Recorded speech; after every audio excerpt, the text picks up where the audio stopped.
Bueno, de todo, muy buenos días, tardes o noches a todos los espectadores de este video. El ingeniero Percinco Aguila, docente del curso de Telecomunicaciones 3 en la Universidad Católica Santa María en la carrera de Ingeniería Electrónica. Bueno, en esta oportunidad voy a comentarles un poco de manera genérica para qué sirve Genius Radio, para qué lo hemos utilizado, cómo funciona, cuáles son sus ventajas, desventajas, y más adelante estaré comentando un pequeño diagrama de bloques, el cual se ha realizado en este mismo programa, ¿no? Bueno, primero que nada hay que decir que Genius Radio es una herramienta de desarrollo, un software libre y abierto. Su código de programación es abierto, lo cual nos permite tener mayor libertad al momento de realizar cualquier tipo de operación en diagrama de bloques que se refiera a lo que es telecomunicaciones como tal, ¿no? Bueno, lo que sabemos de Genius Radio es que provee una programación gráfica. Es decir, nos da bloques de procesamiento de señal para implementar sistemas de radio definida por software. Es decir, creamos sistemas en base a software. Y esto se puede utilizar también para el hardware de radiofrecuencia, en este caso de RF de bajo costo, para crear radios definidas por software. O bueno, o también podemos crear radios definidas por software sin hardware, sin necesidad de una RF, ¿no? En un ambiente obviamente de simulación, ¿no? Bueno, pero es utilizada extensivamente por ambientes académicos, aficionados y comerciales, para dar soporte a la investigación, comunicaciones inalámbricas y sistemas de radio en el mundo real. Más que todo, como su propio nombre, o bueno, como su propio nombre lo lleva incluido, se ve para hacer sistemas de radio, comunicaciones, de radiofrecuencia, en base a la simulación dentro del software, ¿no? Bueno, las aplicaciones de Geno Radio se constituyen mediante un entorno gráfico, como ya les he comentado anteriormente. Básicamente, la programación gráfica lidera este programa, ¿no? De Geno Radio. En realidad, su programa está hecho en C++ en este caso. Pero el uso de sus librerías de C++ nos permite crear código actualmente en Python, uno de los lenguajes de programación más demandados, más populares y más queridos por la comunidad de desarrolladores, lo cual nos permite tener sistemas de radio en tiempo real a alto rendimiento, mediante un uso tan simple como lo es Python, no tanto quizá como lo sea C++, pero sí tan simple como lo es Python. Y además tener algo aún más simple, ¿por qué? Porque es una programación gráfica. Bueno, el rápido entorno de desarrollo de sus aplicaciones en realidad es una de las mayores ventajas que tiene Genio Radio, que al tener tanta versatilidad puede crear sistemas muy complejos en bajo tiempo, con bajos costos, bueno, con todo en realidad de manera óptima.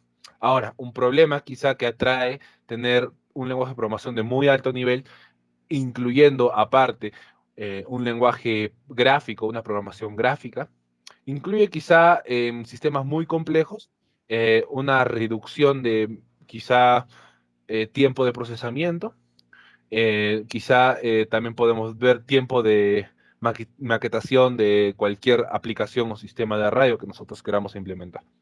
Pero bueno, en base a Genio Radio tenemos más ventajas que desventajas, ya que no se utiliza tanto como para crear cosas, sino más para simularlas y ver cómo poder llevarlo a la vida real, llevarlo a una situación más real, ¿no? Más en el mundo actual, ¿no? Pero bueno, esta es una de sus mayores ventajas. También es proveer un software a la gente común que tenga la oportunidad de desarrollar la habilidad de estudiar a nivel técnico, ¿no? Porque en realidad este software, como les comento, es muy amplio y muy grande en cuanto a la profundidad que tiene. Aparte, para aficionados es algo muy sencillo de manejar, no es difícil, y aparte que está implementado con Python, que podemos crear programación en base a un lenguaje que tiene una curva de aprendizaje muy sencilla. Es por eso que Genius Radio está creciendo en cuanto a los sistemas de transmisión de radio, en cuanto a los sistemas de radiofrecuencia, etcétera. Está creciendo en este auge de telecomunicaciones, el cual desde el 2001 viene dándose a mayor escala cada vez.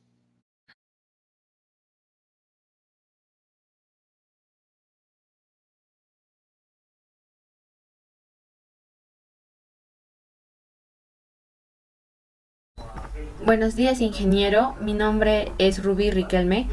Y bueno, yo voy a explicar sobre la generación de onda cuadrada en GNU Radio. Ya.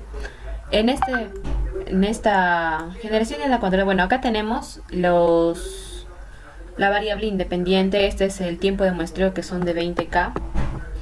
Y nuestra señal original acá se está definiendo como frecuencia 2 kHz y una amplitud de 1. Bien, con un desfase de 0. Entonces lo vamos a ver tanto en el tiempo como en frecuencia. Y así. Acá tenemos la generación de la señal cuadrada. Vamos a ampliarlo un poco más así. Ya. Y podemos ver como habíamos definido aquí en 2K. Acá tenemos nuestro pico más alto para la frecuencia es en 2K. Nuestro ancho de banda va a ser de 4, 2 por cada lado, y esto se va replicado en las frecuencias secundarias, los armónicos. Ahora se ve acá en 6K, más 4 se va a ver en 10K. Y bueno, nuestra total de frecuencia de muestreo, que le pusimos de 20, acá vamos 10 para la derecha, 10 para la izquierda y 10 para la derecha, total 20. Entonces, para medir también aquí en el tiempo, voy a hacer una captura y a medirlo. Bien, aquí podemos ver ya una imagen más congelada. Aquí vamos desde 11 milisegundos hasta el ciclo, que lo que dura el ciclo es de 11.5. Eso hace una diferencia de 500 microsegundos. Eso en frecuencia va a ser los 2 kHz que se había puesto originalmente, y acá lo podemos ver. Bien, ese es en cuanto a la primera, el primer diagrama de la generación de onda cuadrada.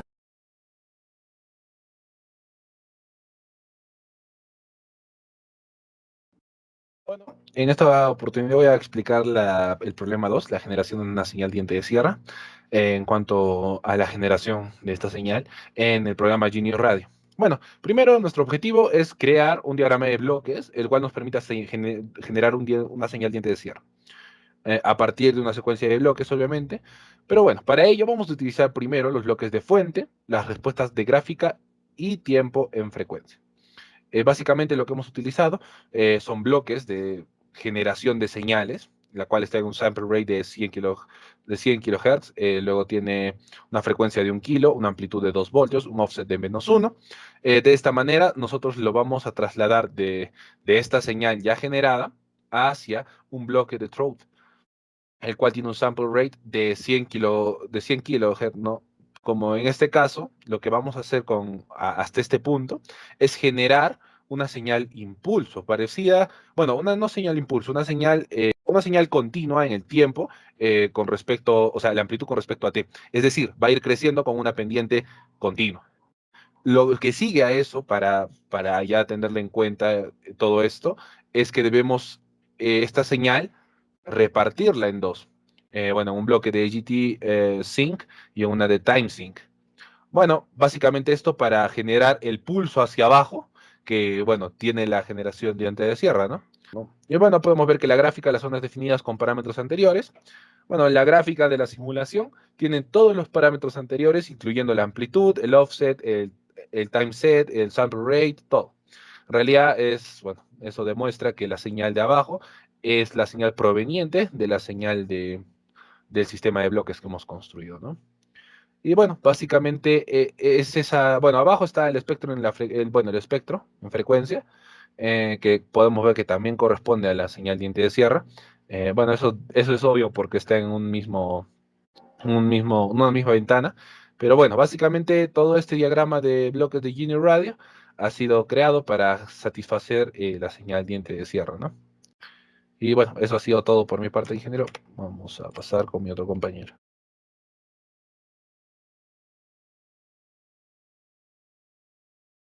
Buenos días, tardes o noches, ingeniero.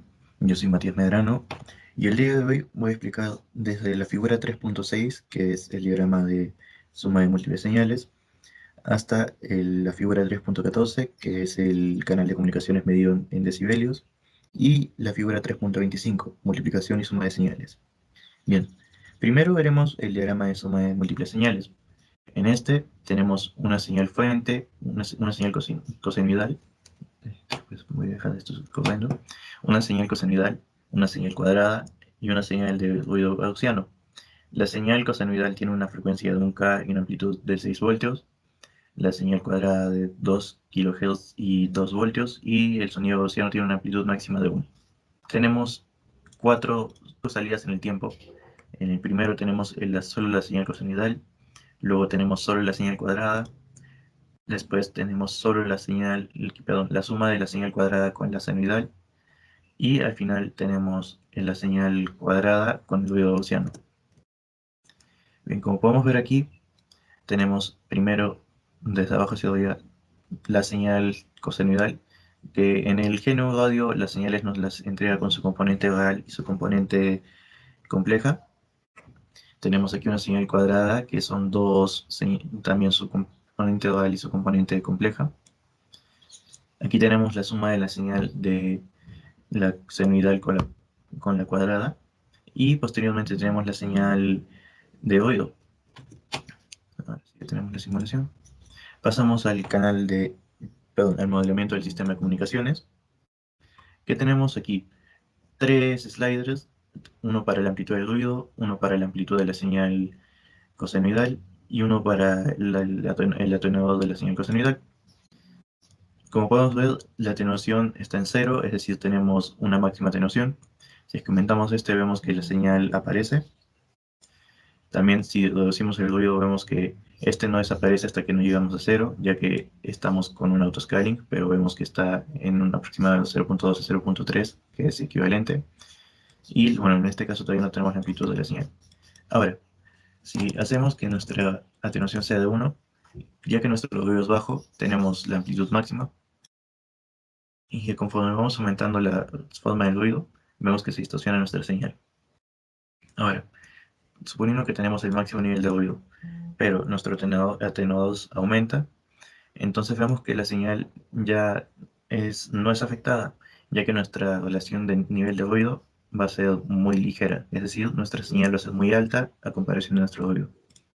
Pasando al canal de comunicaciones, al igual que el caso anterior, tenemos los 3 sliders. Tenemos una señal cosenoidal, que estas primero la convolucionamos con sí misma, y tenemos aquí una salida. Luego también tenemos una multiplicación de esta señal con el atenuador, que también va a estar en nuestra salida. Tenemos un valor RMS de este producto de aquí, o sea, de la convolución de la señal con sí misma. Aquí tenemos otro RMS, que es la convolución de la señal con el atenuador, y esto pasa por un divisor entre estas dos señales.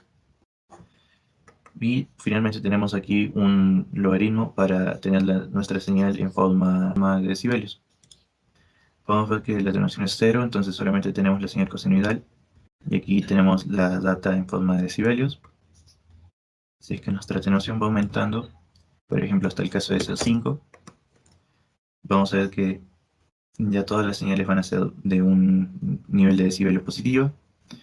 Si reducimos la amplitud, vemos que los logaritmos de las señales mayores se van reduciendo hasta que llegamos al valor de 0, que en este caso la data pasa a ser 0, mientras que la atenuación sigue siendo positiva. Si nuestra atenuación se vuelve 0 y nuestra amplitud se vuelve positiva, vemos que la señal que es solamente la señal convolucionada con sí misma es positiva, y la otra es 0 y la otra es negativa.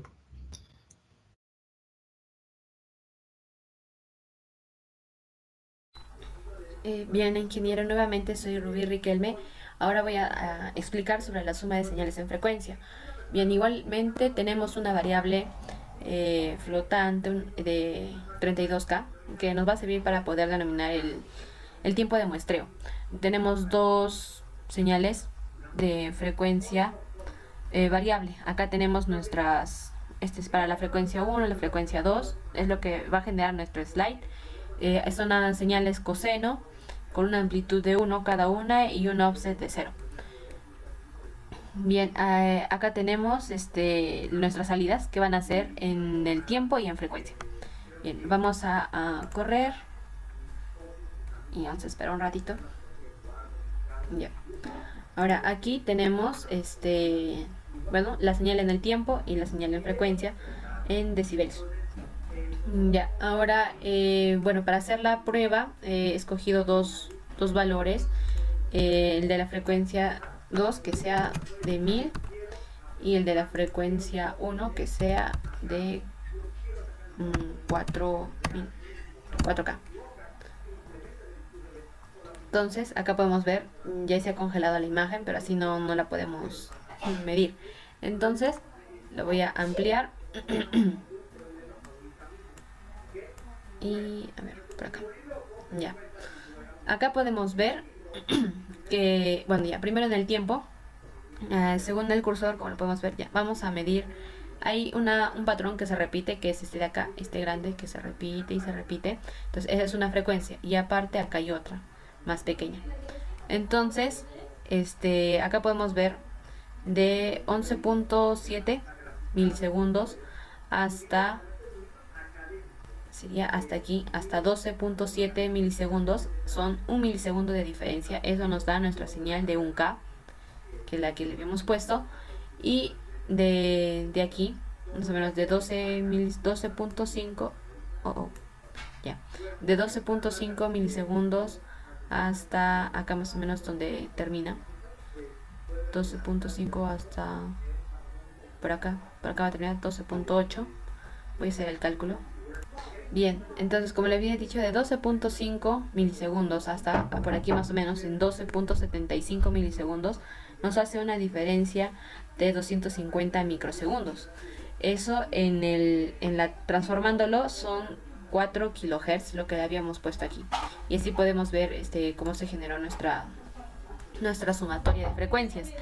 Acá tenemos en la frecuencia, en la gráfica de la frecuencia, nuestros picos más altos son en 1K, que es aquí, 1K, y en 4K, haciendo referencia también a lo que le ingresamos. Y esto va a ir variando según lo vayamos cambiando. Por ejemplo, ahorita está en casi 3 más o menos, está por acá. Y también su máximo, que también se le definió, es de 16. Es lo máximo en lo que se va a poder mover. Bien, eso sería todo. Gracias.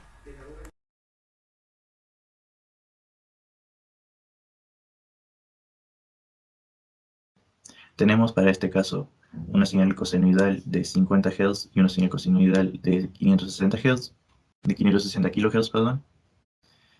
Tenemos aquí los sliders de oído de la frecuencia de la señal de baja frecuencia y la señal de alta frecuencia, es decir, de la señal de datos y la señal de la carga, que estas se multiplican y se suman también, se monta un ruido. Entonces, si es que hacemos que esta señal de oído desaparezca y aumentamos la frecuencia de nuestras señales, vamos a ver que aquí en el espectrograma tenemos que, si es que nuestra frecuencia es 970 kHz, vemos que nuestro pico máximo está en 970 MHz, tanto con como sin ruido. Y si es que aumentamos el ruido al máximo, vemos que la señal base sigue siendo 970 Hz, pero en la señal con ruido tenemos también un efecto que se desplazó ligeramente en primer lugar, y además que nuestra señal ahora sí presenta la base de ruido. Eso sería todo por mi parte, ingeniero.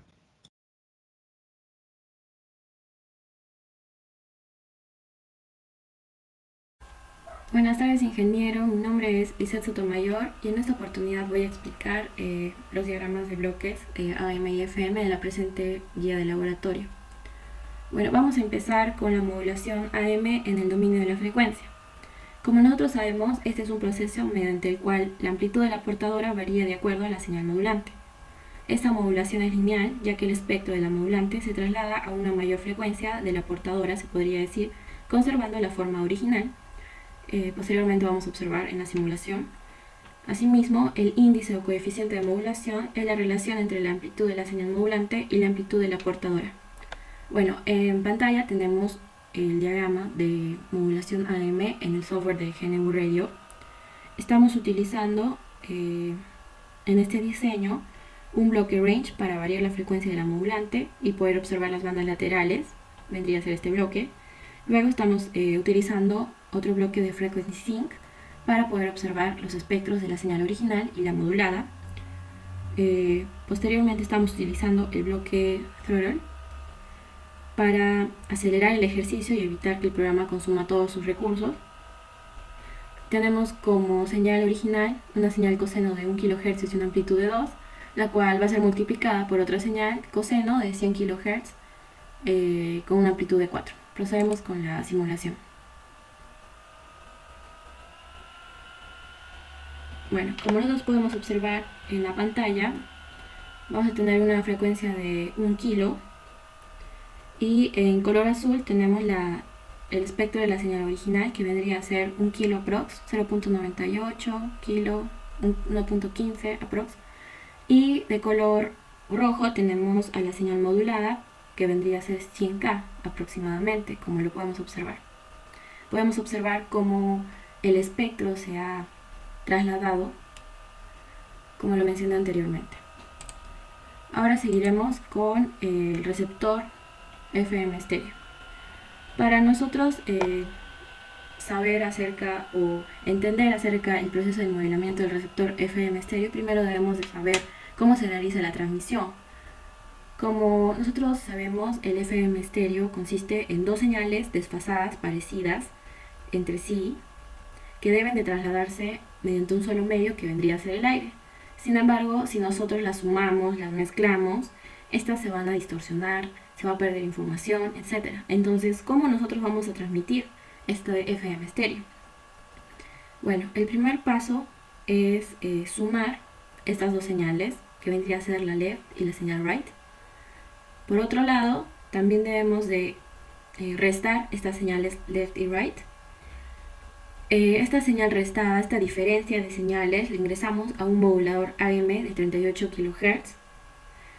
Y bueno, ahora finalmente sí podemos juntar, mezclar, sumar estas señales, ya que no van a interferir porque están a diferentes frecuencias y se puede enviar por el mismo medio, lo que se llamaría multiplexación de frecuencia. Un proceso parecido, invertido se podría decir, se tiene para la recepción de un FM estéreo, para la demodulación. Primero tenemos la señal FM sin procesar, la demodulamos, que vendría a ser el primer bloque.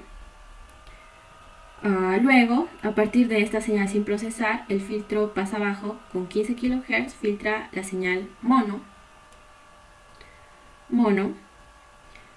A partir de la señal sin procesar, filtro pasa banda en tono piloto de 19 kHz.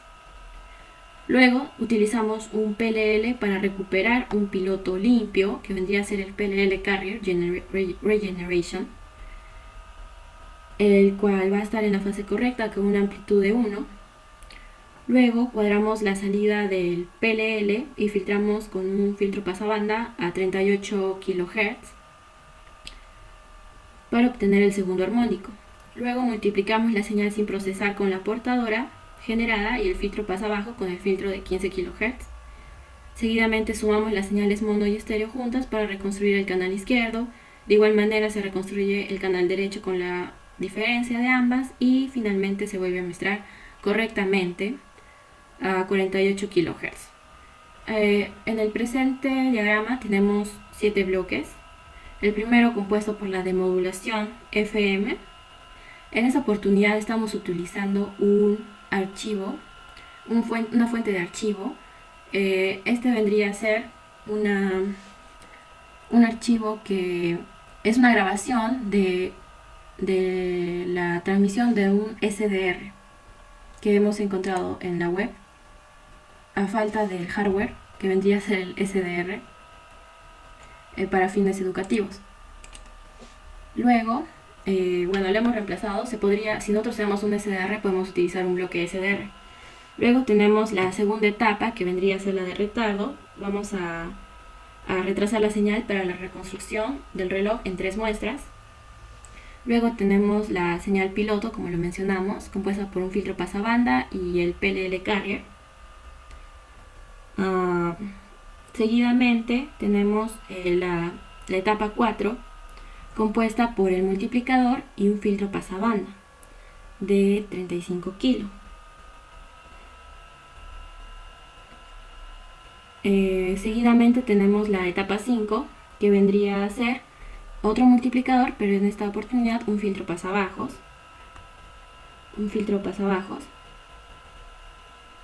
Donde se realiza la demodulación de la señal de diferencia.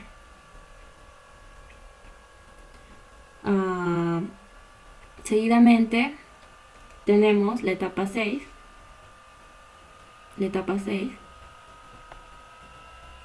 donde la señal se realiza la suma de la señal mono, suma de las señales left y right, se obtiene mediante el filtrado de pasabajo con 15 kHz de la banda base sin procesar. Y bueno, ahora tenemos las señales estéreo, las señales mono para construir las señales estéreo, y finalmente tenemos el bloque 7, la etapa 7, donde se realiza la reconstrucción de canales. Reconstruimos el canal izquierdo y el canal derecho, y finalmente se vuelve a muestrear a 48 kilos. Procedemos con la simulación. Podemos variar la frecuencia mediante el slider de la parte superior. Y bueno, auditivamente podemos escuchar que esta es la señal recibida por el SDR, el archivo que hemos ingresado al principio del proceso. Y así terminamos con la demodulación, la recepción del FM estéreo. Gracias.